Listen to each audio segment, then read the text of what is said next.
he was a perfect gentleman on our dates, and he seemed mature. He was like the opposite of what my ex-husband was like, and everything that I seem to be looking for in a person.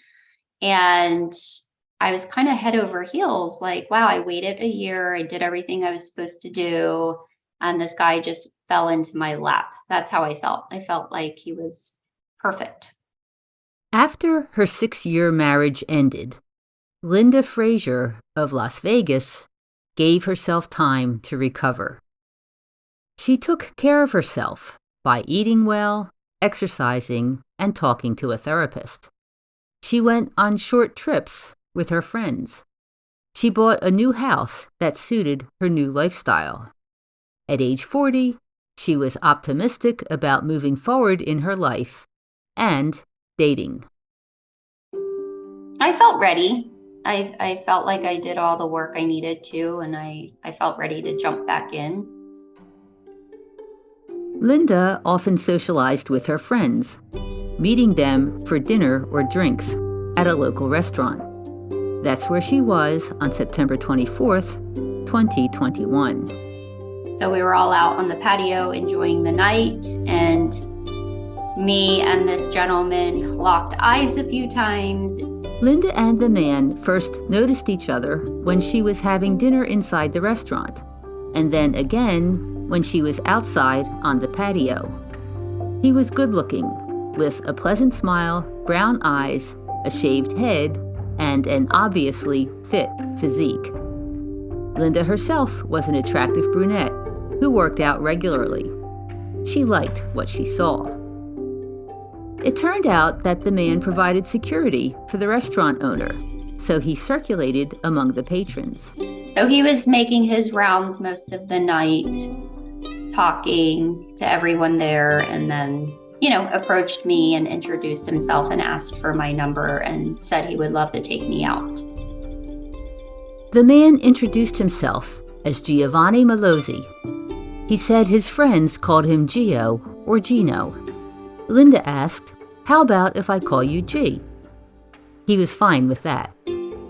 He was very charismatic in that he came over to me, and it was just very organic in how he asked me out and showed interest. Because I wasn't very much into the online dating, and it was more like no BS. It was just very like, I'm interested. If you want to go out, let's exchange numbers and meet up.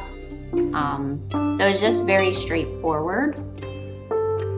Linda liked the man's direct approach. When she got up to leave at the end of the evening, G walked her to her car and kissed her on the cheek. He called me that night after he left from his shift to go home. And then he called me the very next morning. I think it was a Sunday. And I noticed he called me a couple times and asked me a lot of serious relationship questions, because he stated he didn't want to waste either one of our times if we weren't on the same page. What kind of questions did G ask Linda? He asked me if I wanted to get married, because he was divorced and he was looking to get married again.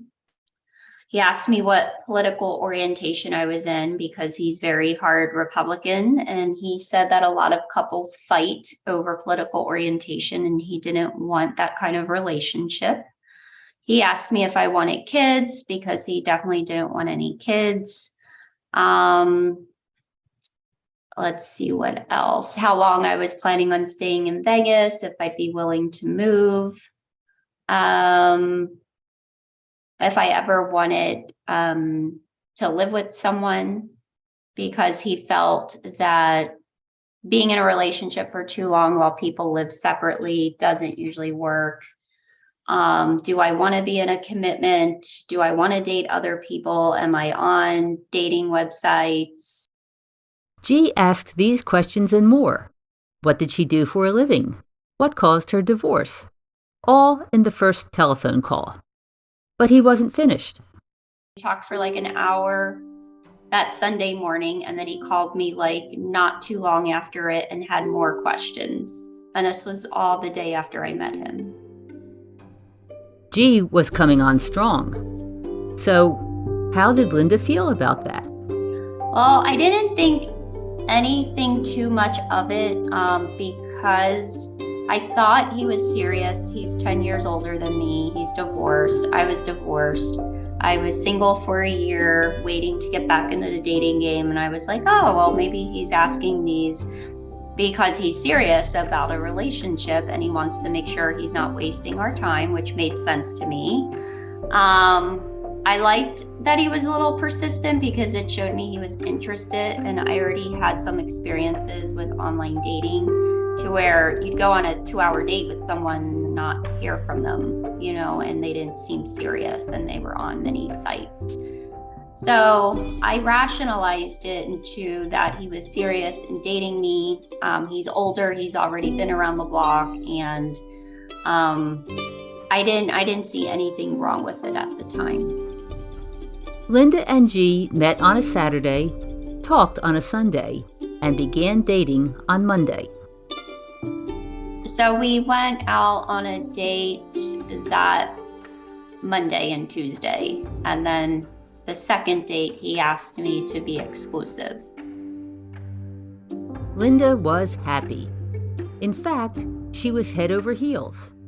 G was mature and a perfect gentleman. He was well-groomed and wore a gold Rolex. He showered her with attention.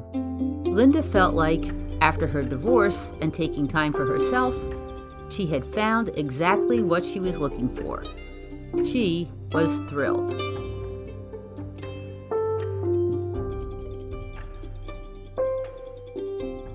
But then, 3 days after agreeing to be exclusive with G, Linda heard a report that threatened to throw a wet blanket on her excitement. It was karaoke night at the restaurant, and G invited Linda to attend. She did, with a couple of friends. And then she ran into another friend, whom she hadn't seen for a while. Linda invited the woman to sit with her, and G came over and introduced himself.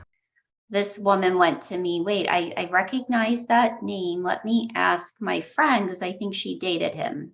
And then when she was texting her at the table, that's when she said that he tried to move in with her very fast. He was seeing someone at that time. He had just moved out.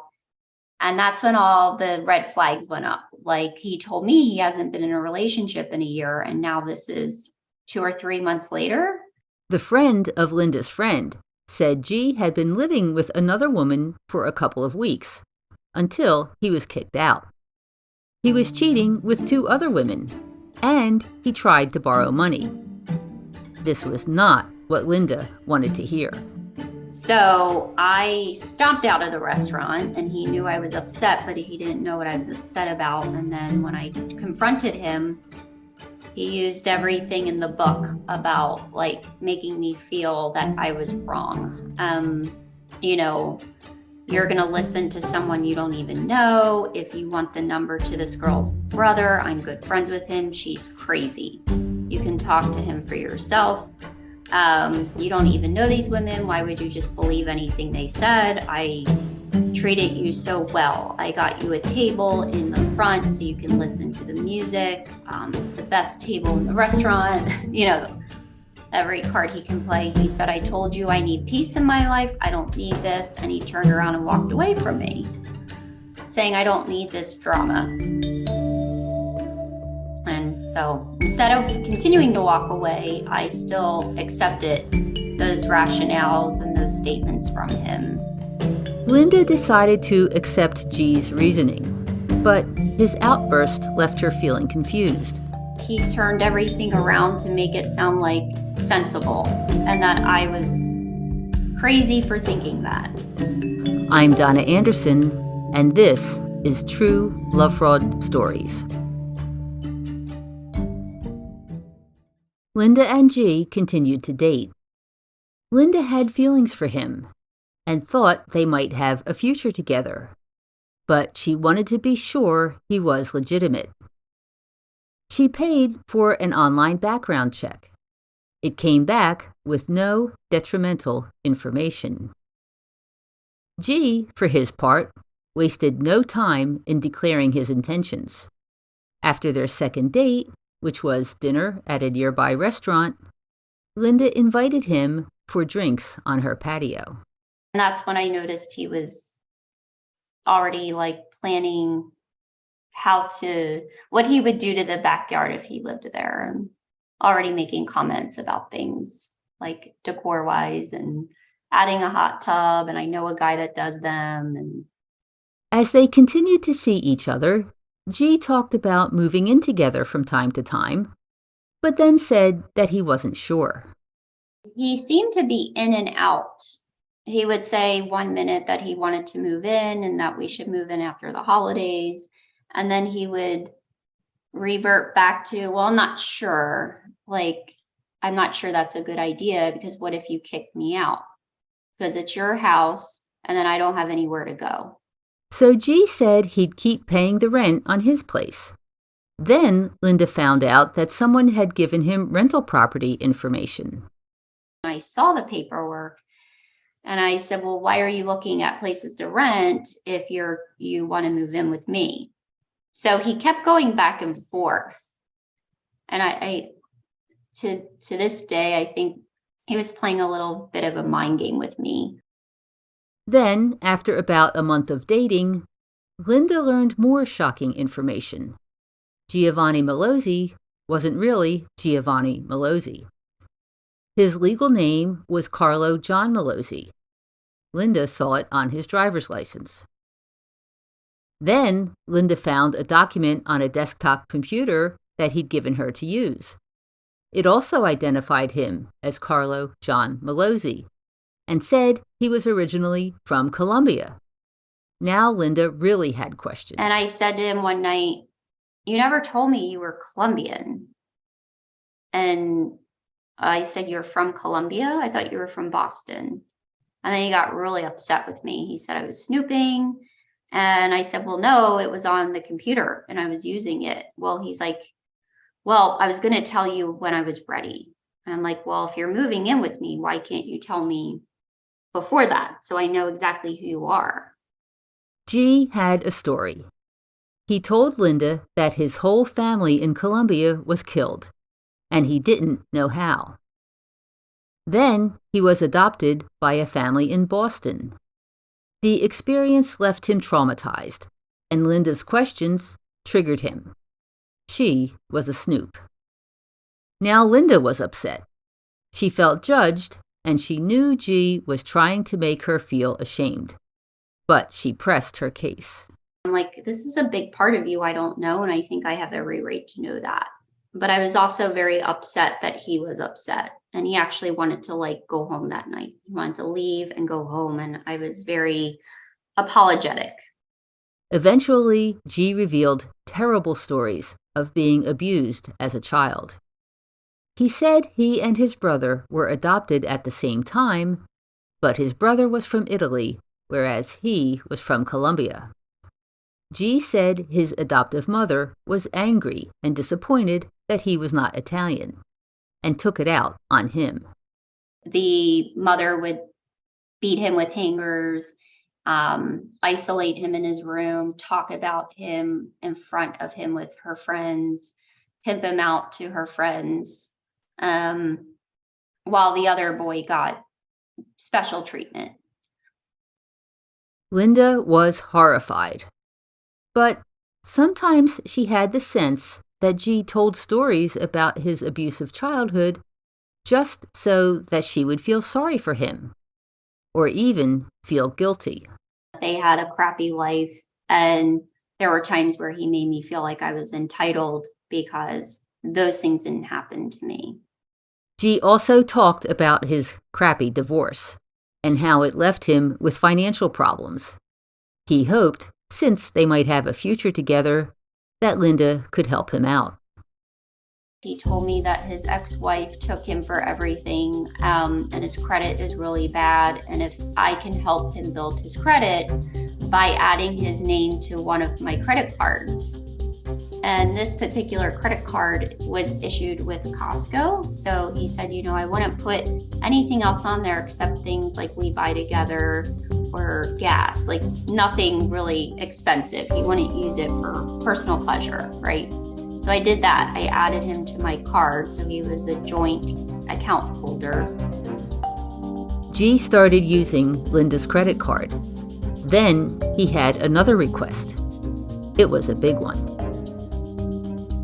He said that he really wanted a Corvette, and he gave me a whole sob story about his upbringing and that he was adopted. And he said, I feel like I never got what I wanted, and I would love if you and I had something together. G wanted his brand new Corvette and said he needed $20,000 just to get on the waiting list to buy it. In fact, he badgered Linda for the money every day. Like a kid that wants something in the candy store, like I want it, and then nonstop obsession over looking at websites and calling dealerships around the country, going out and looking at the local dealerships. And this was like a wait list car, so it's not like something you will buy right away. G kept it up. He promised Linda that she'd get her money back. He'd put her name on the title of his Jeep. If necessary, he'd sell his Rolex.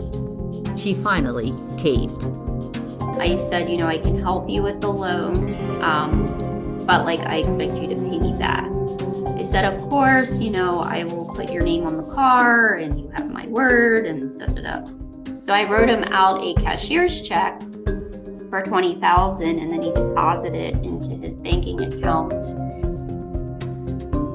Even though G hadn't yet bought the sports car, he wasn't even on a waiting list. He made another extravagant purchase, wheel rims for the Corvette. He wanted these expensive wheels for a car that, he didn't even have, right? And he found a company to order them from, and he went into one of my other rooms and closed the door because I think I was on another call. And when I looked at my statement that month for my card, he put the rims on my credit card. And it was like a $5,400 charge. And I didn't say anything, but I'm like, here he told me he was only going to use it for like food and things like we bought together for the house, like everyday living stuff. And yet I didn't give him any permission. He didn't ask me. He just did it.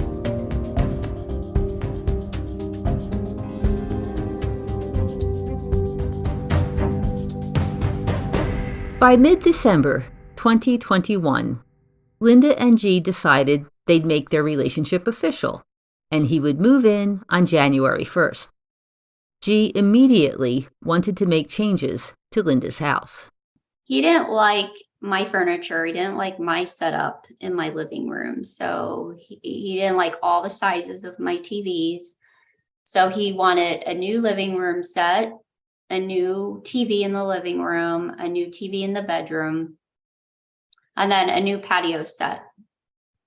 Because he was enforcing this is going to be our home. So we both have to be comfortable here. Linda spent almost $15,000 on new furniture and televisions.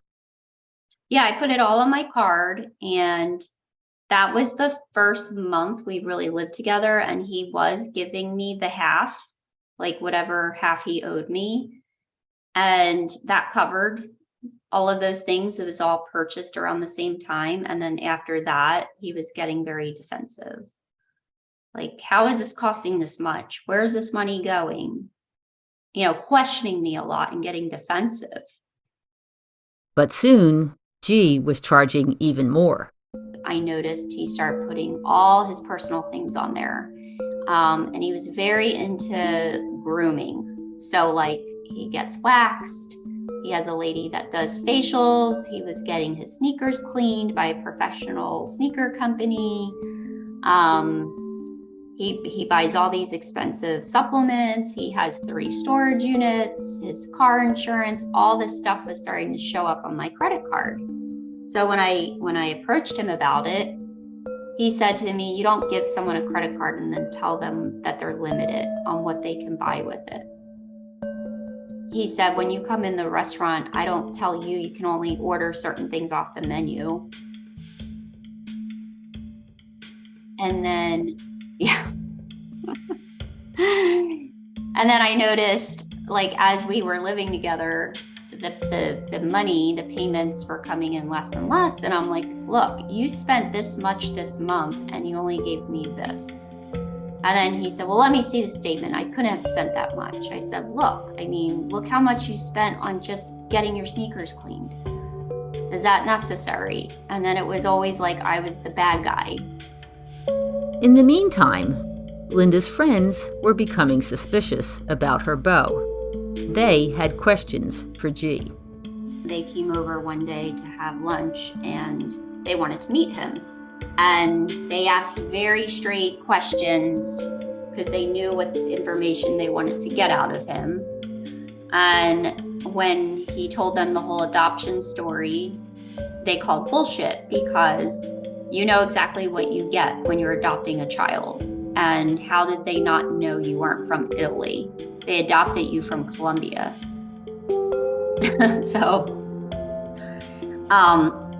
I know I heard this too, that he had a sister at one point that was murdered with the mom and dad, and then it changed to a brother. And I asked my sister, I said, remember when you first met him, didn't he say it was a sister? And she said, yes.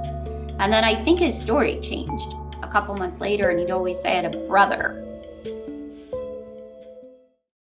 G was telling more stories that didn't seem to add up. Well, when I met him, he did executive protection for private clients. So he was protecting the restaurant owner and then Kanye West and like several other high profile people in California. And before that, he told me he was a cop, but he retired because it was dangerous. And then he told other people that he was a UFC MMA fighter. He worked in the military, armed forces. So his stories have changed over time.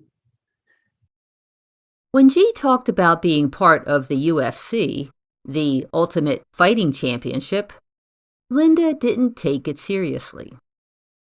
I asked a lot about his workouts, and he said, yeah, I used to train up at the UFC gym and, I think he said he was a part of it. And I kind of just looked at it and brushed it off because I'm like, I know a lot about the UFC because, it's very heavy here in Vegas and the people that own it are very prominent in this town. I'm like, there's no way he was a UFC fighter. Maybe he just trains because there are training facilities around Vegas. So I thought that's what he meant. Was that realistic? Could G really be a UFC fighter? Linda says no. He's too old to be in the UFC fighting. It would be like him trying to play football in the NFL. G promised to take Linda to San Diego for her birthday. He said he'd pay for everything. But Linda was getting suspicious. And I didn't like the whole credit card spending. I canceled it and I took them off and I made up a story on the why. And he goes, so we're not going to have a credit card to use in San Diego? I'm like, nope. Linda used her points to pay for the flight and hotel room. G promised to pay her back, but he never did. He also didn't pay the full amount that he owed on the credit card. Even worse, G's behavior changed. He was no longer the thoughtful, charming gentleman that Linda first met. Now he came home from work late at night and yelled at her. He would leave the house for work some nights and be the nice, caring guy that, I thought he was. And then when he would come home, it could be out of the blue, angry, dismissive of me, yelling, carrying on, like throwing a temper tantrum over something very unimportant, like not having the lights on because I was in bed. Um, Accidentally locking the garage door because he couldn't remember the keypad to get into the front door. And I always locked it because it gets windy here and it would just blow open some nights. It was really windy. Even though he didn't have to wait outside long because I was up. All he had to do was tell me, hey, the door's locked, and he went off like nothing I've ever seen over a door being locked. Linda was shocked, but G was just getting started. That's when he would threaten me, like, I think it's time I move out. And that's when I would try to have discussions with him, like, you left this house totally fine, you come home from work, and like you just start going off by little things, and now you want to move out. Like, it's so extreme. And I would try to have conversations with him.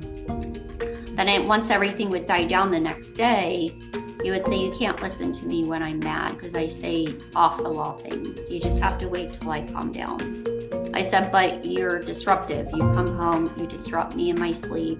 You get me upset, then I can't go to sleep, and you go to sleep, get a good night's sleep, and then I'm stuck with all the aftermath. So he acted like he wanted to work everything out, and he would retract, like, oh, okay, I don't want to move out now.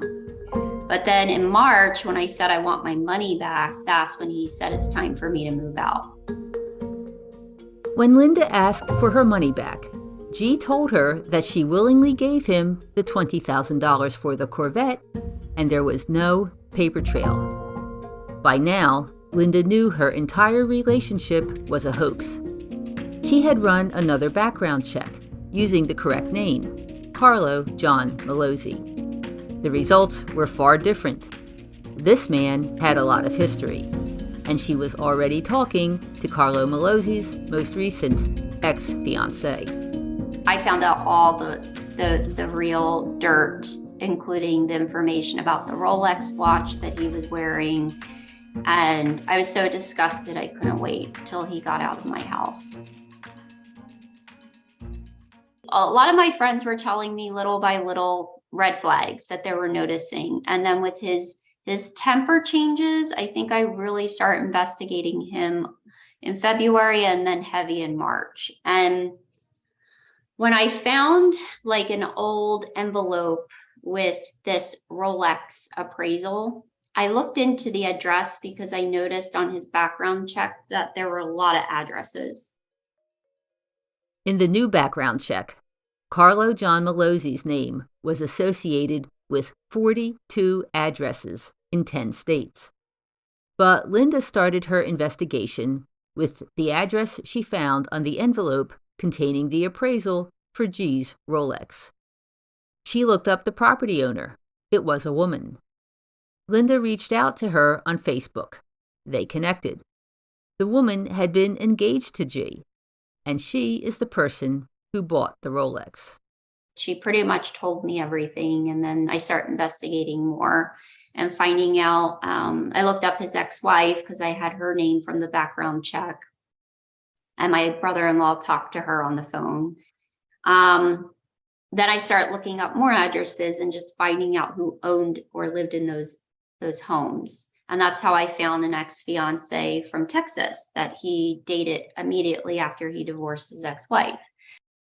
So it's kind of like just going through these addresses I found on the background check and seeing like who currently lived there and if it matched a profile to someone he would date. Because he usually went after women in their 50s and 60s, and usually divorced or widowed. So if they fit the profile, then I would reach out. Some women didn't respond to Linda's messages. In the end, she connected with G's ex-wife, 2 ex-fiancés, and 3 women that he dated. In the meantime, Linda started fearing for her safety. His behaviors were really crazy and violent, and I was going to my therapist that, I was seeing a therapist for a while, off and on, and I went back to her when things were getting really bad, like probably late January, early February. His behaviors were getting to the point where I wasn't sleeping and I was getting stressed and feeling like I'm walking on eggshells and nervous when he would come home. And that's when she told me these are signs of domestic abuse. Linda sought a restraining order. He's exhibited aggressive behaviors. He flips his switch very quickly, and I didn't feel safe anymore. So I did file a restraining order against him, and then they served it to him while he was at work. And then he had to contact the police department to schedule a time to come with them to get his things out of my house. And that's what happened. So it was like on a weekend, and they gave him 20 minutes to get his personal belongings out. Linda was in her home when G came to get his things, supervised by 2 police officers. I said he's not allowed in any part of this house by himself. And they asked about firearms because he owns a bunch of firearms. They asked about those. And then I think one of the cops asked what I did for a living, and I told them, and he was just striking up small conversation, and he walked by and goes, "Don't listen to a word she says." And that was it. He didn't say anything to me. He just was very focused on getting whatever he needed out. And then on his way he went.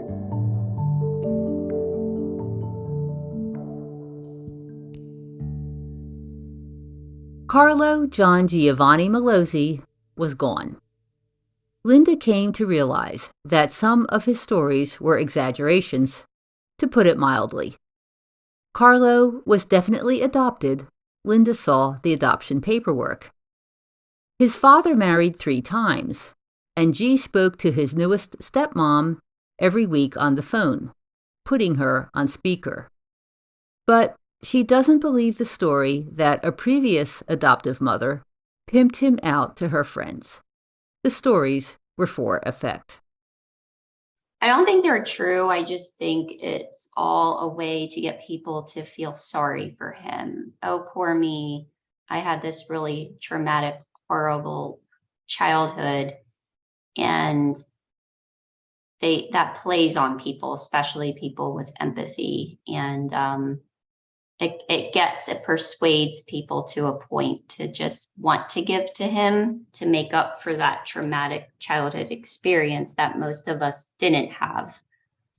Because he would point out, you had a normal childhood and I didn't.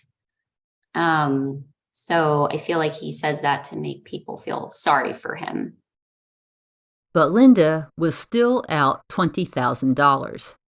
She wanted her money back, and so did another woman. Linda discovered her when a notification popped up on the computer that G had given her, alerting her to a new email. It was a moving quote addressed to G and the other woman. I was in shock.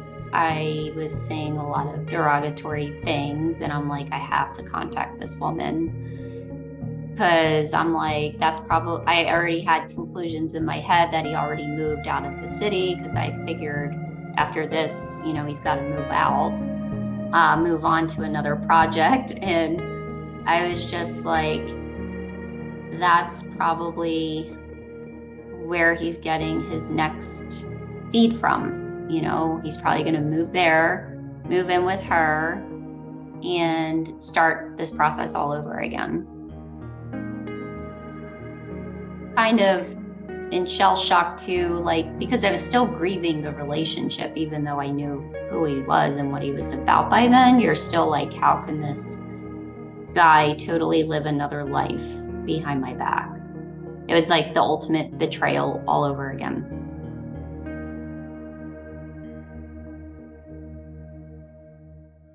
Linda reached out to the woman.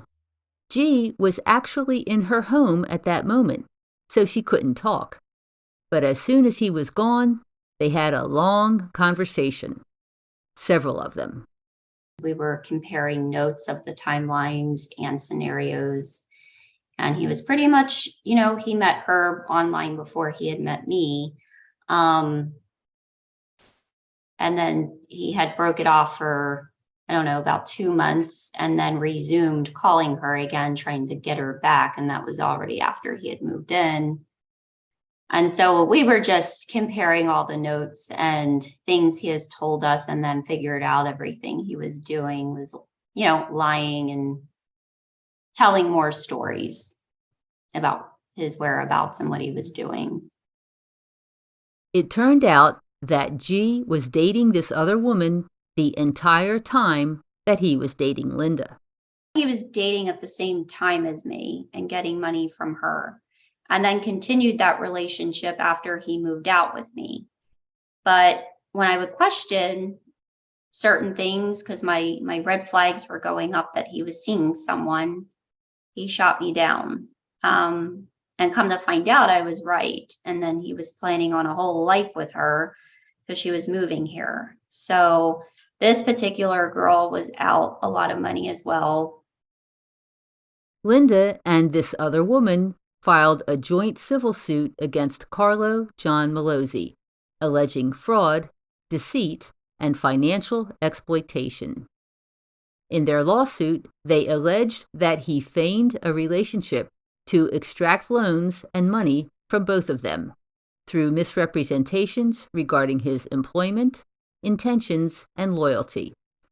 They claimed he owed them a total of more than $100,000. According to court documents, Carlo told both women that he had bad credit because his ex-wife had wiped him out. He wanted to buy a new 2023 Corvette and needed their help. He promised both women that their names would be on the title and that he would repay them by selling his Jeep and Rolex. And when both women asked for their money back, he ended the relationships. At first, Carlo ignored the lawsuit. He called once and my lawyer was not in the office, so then he just never called him back or responded to emails. And then finally, I just ran into him purposefully at a coffee shop, and I went in, and then he approached me and said, let's settle this. Because at that point, I was posting things online to raise awareness about him, and he did not like that. And he said, how are we going to settle this? I want to make sure I do right by you, and trying to win me back. And then he got with his lawyer. We came up with a number we both agreed on, and then he paid me my check. Later, Carlo settled with the other woman as well. For Linda Frazier, her involvement with Carlo John Malozzi was a painful learning experience. She hopes that by hearing her true love fraud story, you will pay attention to the warning signs that she missed. She found out the hard way that background checks are not necessarily accurate or complete. If you're looking up the wrong name, they don't work at all. This happened to Linda. It also happened to another of Carlo's targets, who bought a background check that came back with no detrimental information. Background checks are not always safe either, because obviously we've all done these background checks and nothing came up on this person. So you can't always rely on those either. Anyone who is looking for romance, Linda says, needs to know that dangerous people live among us. I think looking back, and I was just talking to a friend that gave me your book years ago, like after I got out of my divorce, she gave me your book on love fraud. And I said, I wish I would have read it, because then I would have noticed all of these things right away, but I kept discounting them and rationalizing it. So I would suggest to anyone before they date, or if they are dating someone they're suspicious about, to read more about the signs of narcissists or sociopaths, and the fraudulent things they do, plus the behaviors. The behaviors are enough alone to deal with and you don't want to get involved in. And listen to your friends and family, because they were all picking up on things immediately. And I was kind of discounting them too. Because when you're in the relationship, you don't always see everything. You're just they do things that make you happy, and then they discount, you discount the things that are really red flaggy that you should be paying attention to. And I would obviously point out that if they're asking for money or asking for a place to live immediately, that should be a red flag enough.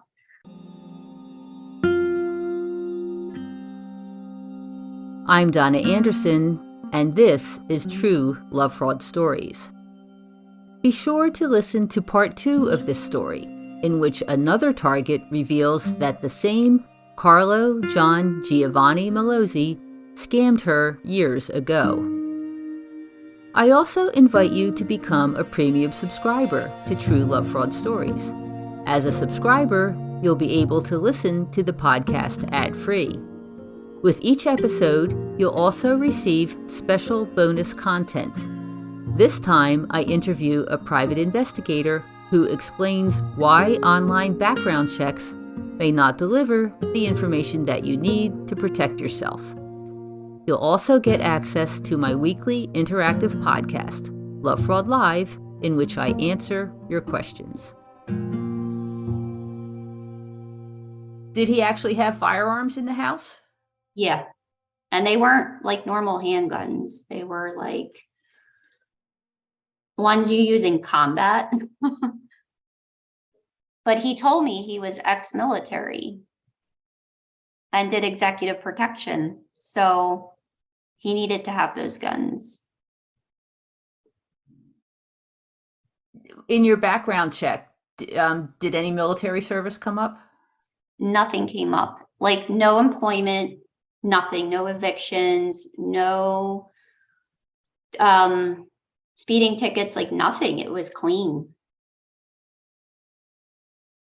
Is that the first one or the second one? Both of them.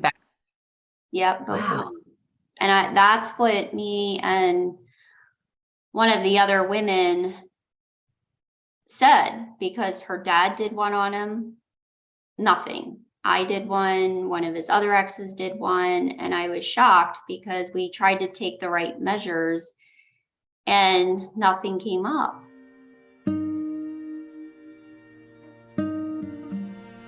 True Lovefraud Stories is produced by lovefraud.com. I'm the author of lovefraud.com and the investigator for this story. Engineering is by Terry Kelly. To learn how to recognize and recover from everyday sociopaths, visit lovefraud.com. And for more information about this story, other great stories, or if you'd like to share your story, visit podcasts.lovefraud.com.